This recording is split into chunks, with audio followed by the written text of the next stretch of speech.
I was talking to Rick Henry out there, and I said our guys look pretty good in their uniforms compared to 9, 10 years ago. But that's true all over the country. Players are getting bigger, stronger, faster all over the country with nutrition, the off-season workout programs, all of that, just bigger, faster, stronger teams everywhere. Hopefully our guys will play like that as we go into the season. But as I said earlier, the summer, Joe Connolly and his strength staff have done a super job. I really believe our guys are in tip-top shape and ready for the long season, and we try to improve our conditioning as the season goes along also. We got good leadership, we think. I was noticing out there we got a really good mixture between the older players and younger players. I think we had about 15 or 18 fourth or fifth year players. And then, of course, the freshmen, several of those players will play a lot also. So we got a good mix. I think we got excellent leadership again from the older players. And we're ready to see whatever we can do this year. Sort of interesting, number 9, we picked number 9, which I don't know if somebody wrote it way back. We'd be about number 9, and that's where we were picked in the first poll. So obviously we know we got a chance. The media boys picked us to win the East. 2010, we weren't picked that year, were we? Is this first time? Second time. Okay. Yeah, I think we were picked another year and fell a little bit short, like we have the last 3 years.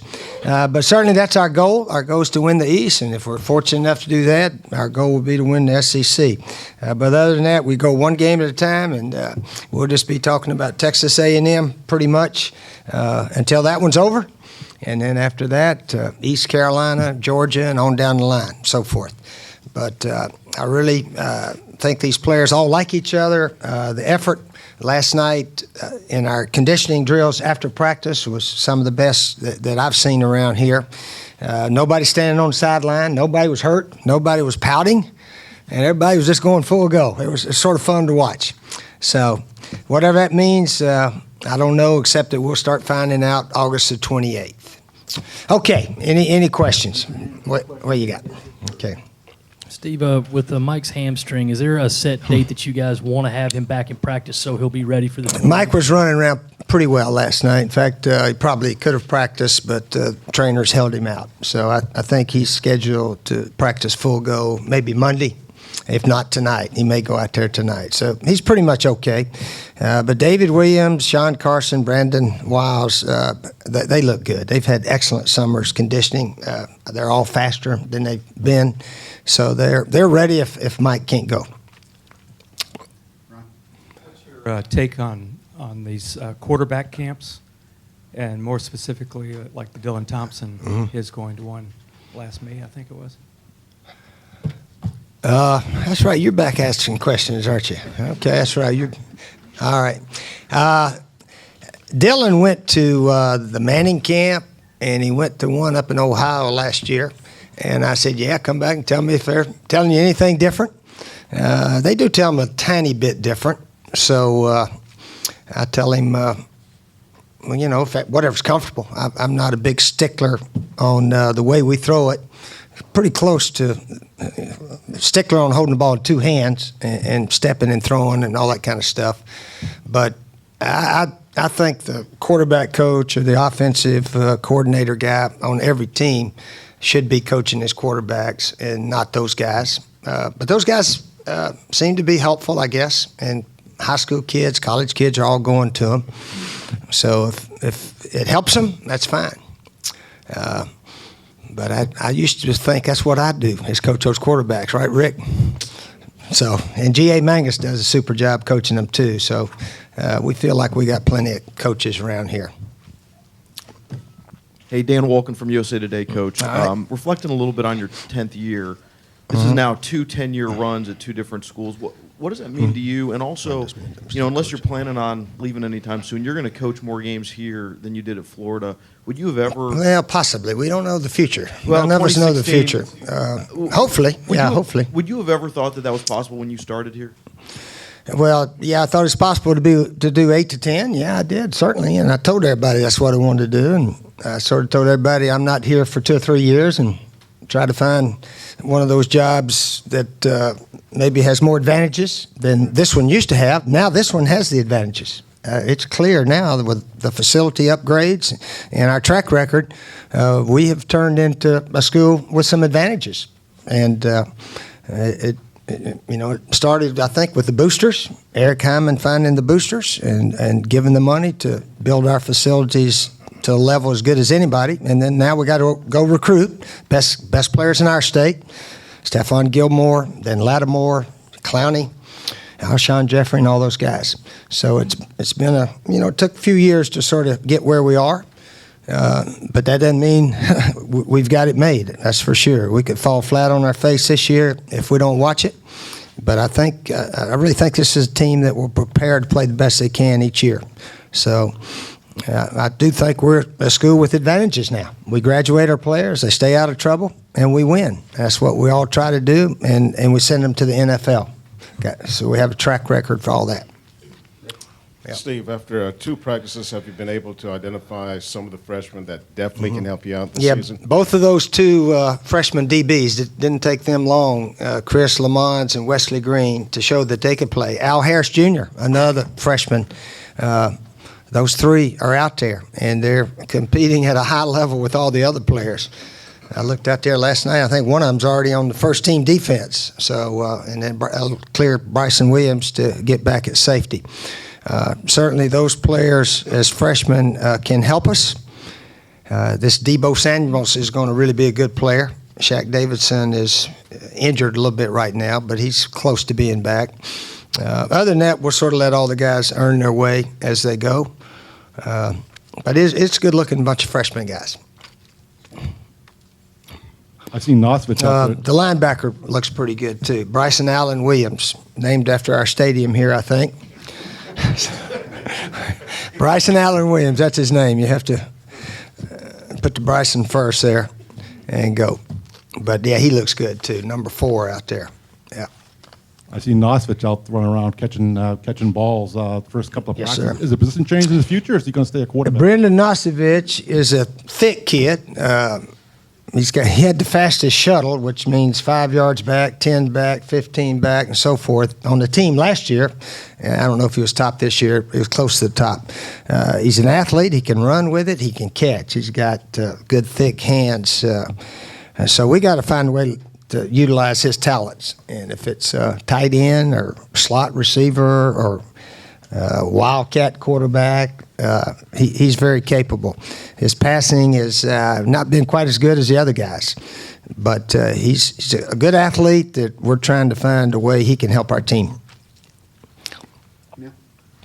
Shaq Rowland came in pretty highly touted. Didn't make an immediate impact, but what have you seen of his progress, his maturation? Oh, Shaq's doing well. He's doing very well. Demir Bird, 2 fast players that are ready to go. Shamir Jeffrey has had a good summer also. Yeah, we got a lot of players out there. It's going to be interesting. Jarrell Adams at tight end. We got to get more balls going to him. He's a talent that is faster than he's ever been because of the conditioning and so forth. So I know everybody's got all kind of talent this time of year, but it'll work its way out when you start playing the games. Those receivers that get open and catch a lot of passes, they get a lot of balls coming their way. It took Alshon about 5 games, and he figured out what was going on. And then all of a sudden, all the balls, most of them were going toward him. So that's what you do as coaches. A guy that can get open and catch, he gets a lot of balls coming at him. That's what happened to Bruce Ellington. He made catch after catch, big-time catches all over the place. We go back and watch the tapes from last year. Oh, man, big catches did he make all through the season. You talked a little bit about this in media days, but with the boosters, and I know you yourself have given $1 million back. That was announced earlier this year. Can you talk about how important that is for people within the program and others to give back for you to be able to sustain? Well, the only reason we announced that, Brian, and let me tell you how that worked out, because some people said you actually gave them over $1 million, and the way it happened when I got here in 5, part of my contract was a luxury suite. And I told Mike McGee, I said, my wife doesn't need a luxury suite. She likes sitting out in the stands with the other wives. So go ahead and use that and sell it to one of our boosters and what have you. So they figured out that averaged around $50,000 to $55,000 a year for that luxury suite. So they added that, and then Sterling Sharp and I won a bunch of money in the Chick-fil-A golf tournament. They said that was about $250,000 over the years. We've won 2 and runner-up a couple. And then Puggy Blackman, we did that wine deal. That brought in about $150,000 to the athletic department. And I actually wrote a check to the track program my first year here. But anyway, they added it all up and said it came to that. And basically, I just wanted the Gamecocks to know that, hey, this is my school now. This is a school I want to give back to. And then hopefully our pro football players who've signed the big money can give back a little bit. You feel good when you give back to your school. And that's just what you have to do in college to be successful. People have to give back to their school. And all of our fans are doing it very well. I talk about our donors a lot, but they're in position to do that. I've learned fundraising is based simply on what you have. And we're not asking anybody to go broke giving to our school. We're just asking those that have a little extra, to give back to your old school. And that's the way it should be. So anyway, that's the way we did that. And, hopefully I've got several more years here, but you never know. I've got 4 more years on my contract, so that's good, I guess. But if we go bad, if we go bad, they don't need me around here. So we're planning on staying pretty good. Planning on it. Don't know. How are offensive linemen judged these days? It seems like the evaluation process is maybe a little different because they do very little straight ahead. That's a good question. I don't know how they judge hardly anybody. Sky Moore was our leading interceptor and our leading tackler. He didn't even make third team all-conference. We had one player, Bryson Williams, do that. But offensive linemen, I don't know. Maybe they need to knock some guys backwards every now and then and dominate the line of scrimmage. But we have a lot of big, strong guys. I really think A.J. Cann's going to have his best year. He's in the best shape of his life. He's been pulling last couple of practices quicker than he ever has. So maybe that's how they rate them, how they get up in there and make blocks and so forth. But certainly we believe we have a very good offensive line, and now we got to go play like it. Our centers have got to snap the ball a lot better than they have lately. They've been throwing it all over the place. And I had to remind them last night. I said, now Connor Shaw used to catch that one that was way over here and down low. I said, the guys we got now may not be able to catch that one, so how about trying to put it right around his waist there where he's got a chance at it. But you don't realize how good Connor was sometimes, catching everything all over the place. And then running with it, making third down, fourth down conversions. It was, when you go back and watch our tape, sometimes you said, man, how did we do that? And how did this play happen? So many fourth downs, kept drives alive to score touchdowns to win a bunch of games. So we need to snap the ball a lot better. But we're working on it, and we got some time to get that straight. We're starting to see more advanced statistics like you've seen in baseball for the last few years come into football. Are there any numbers for you as an offensive coach that are key, whether it's we need to average such and such on first down or we need to stay out of this, or statistically, is there anything you look at in the circle? No, not really. Obviously, as a coach, I've changed a little bit. We used to come out and throw it all over the place and try to get ahead and then run the clock out. And now we try to mix it up from the get-go.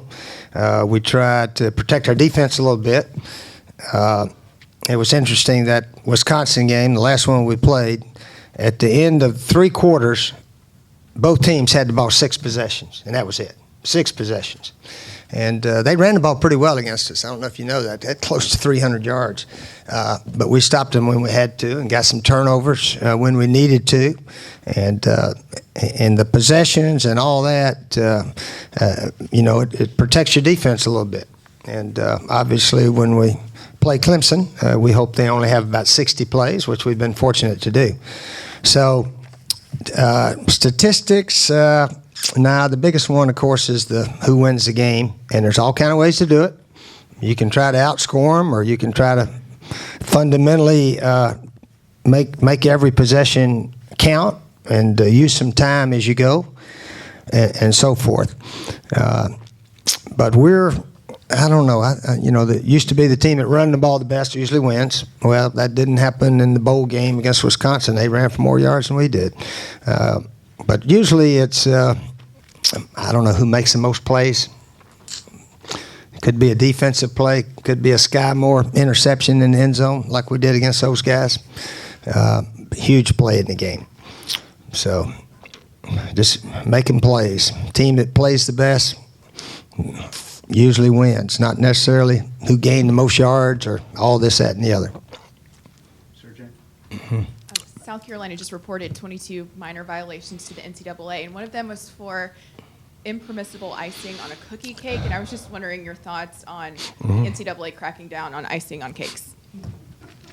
Well, we turn ourselves in for everything, and it was interesting. I read where somebody thought we had a whole bunch of violations. We were not accused of being guilty of extra benefits and the housing at the Whitney. We admitted that maybe it wasn't right and docked ourselves some scholarships, as you know. But the infraction committee never said we were guilty of any of that stuff. And they just accepted our reduced scholarships. So anyway, just to clear up that little situation. Yeah, they're loosening up the rules on that now, the extra food, meals, and so forth. And yeah, they're allowing us to feed our players really about all we want. And the walk-on players get to eat everything, too. They get to come to the Doty and eat, I think, throughout the year. So that's good. We got an excellent group of walk-on players, really do, that really contribute. Mm-hmm.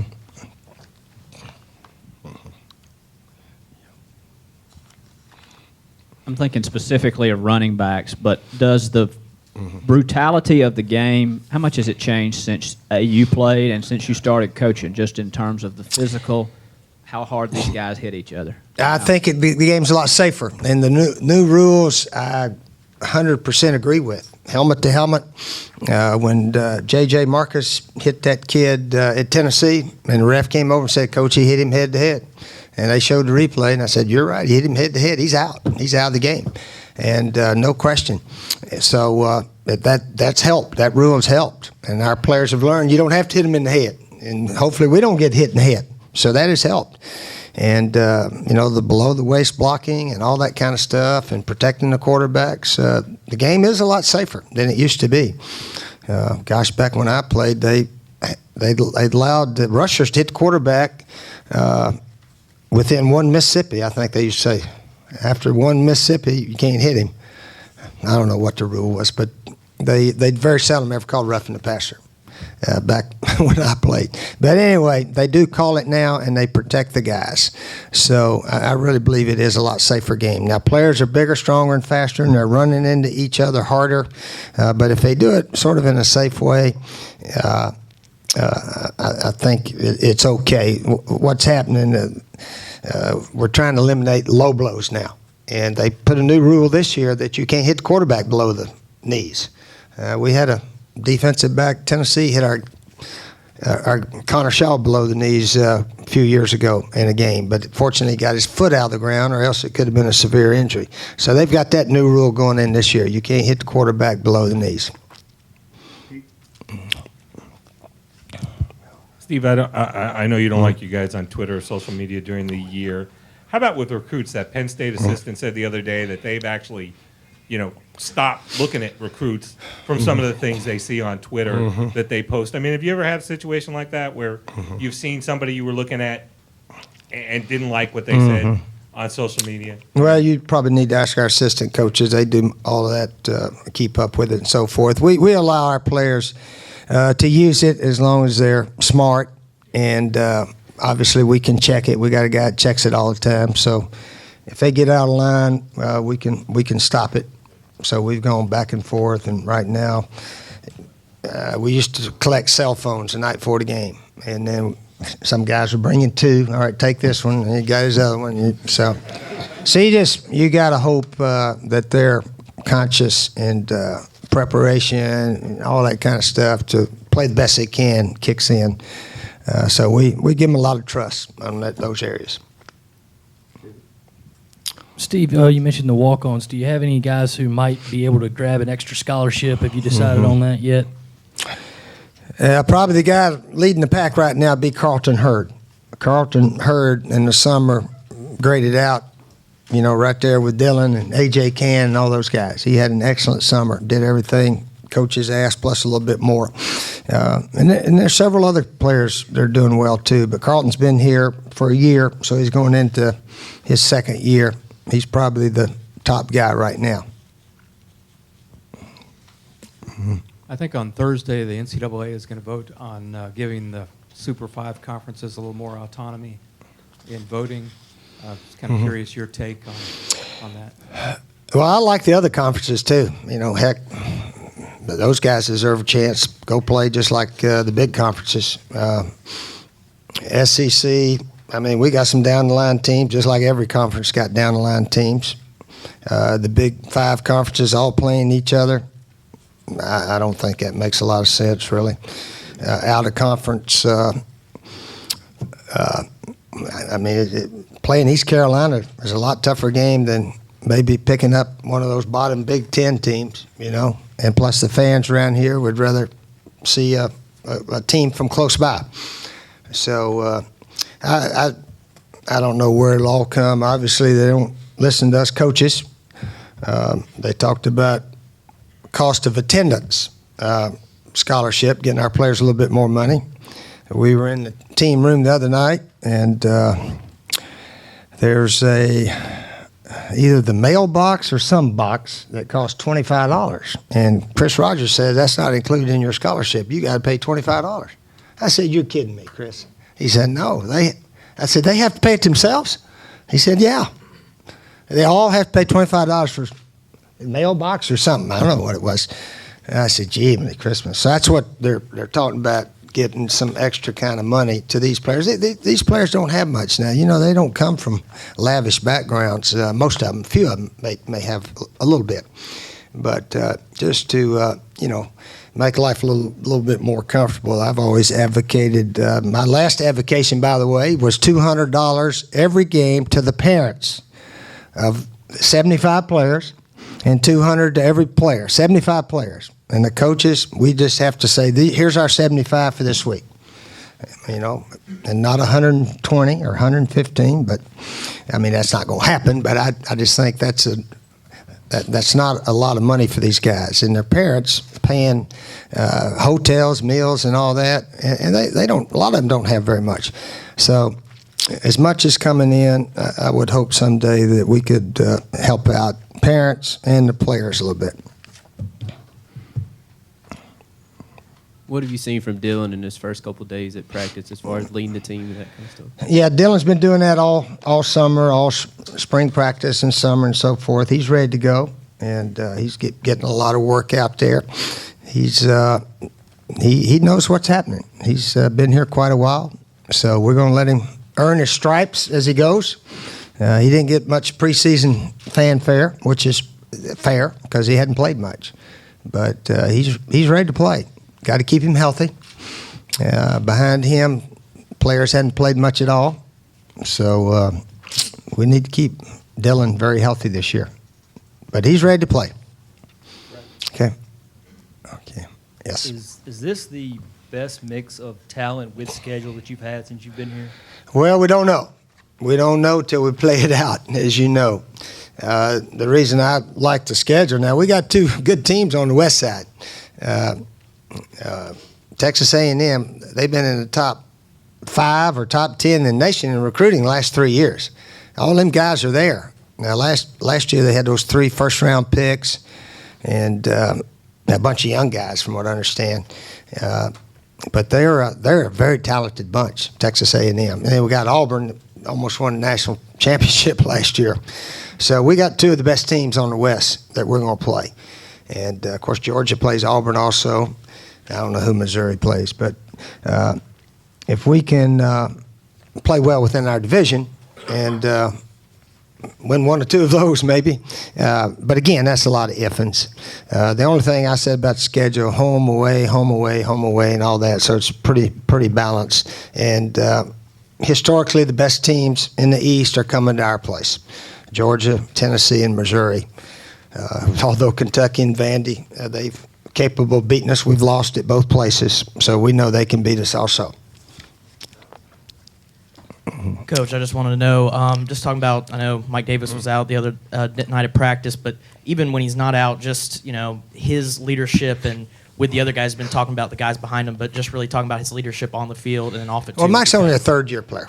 We got a lot of fourth and fifth year players who've been here longer, so generally they're more the leader guys, fourth and fifth year guys, and we got 15, 18 sort of those kind of players. But Mike does well. He does well, and we were watching the North Carolina tape. That first game last year, he had that long run, start second half, and had a lot of tough runs in there.